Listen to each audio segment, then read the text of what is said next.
নেতৃবৃন্দ উপস্থিত, আমার ভাই ও বোনেরা, আসসালামু আলাইকুম।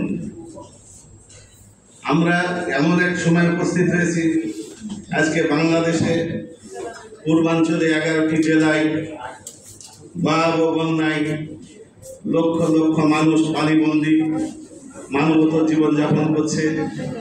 অসংখ্য মানুষের সম্পদ ক্ষতি হয়েছে এবং অসংখ্য মানুষ মারা গেছে। তাদের আত্মার মাগফিরাত কামনা করছি।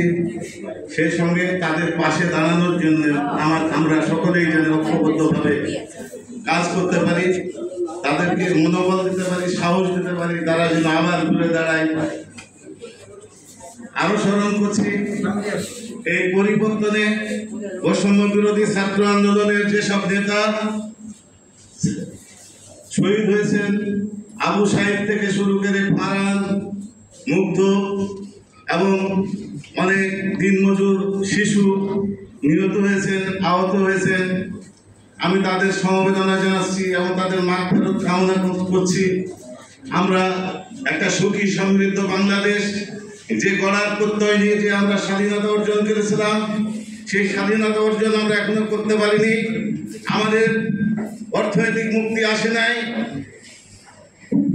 আমাদের দেশে যেসব শাসন ব্যবস্থা এসেছে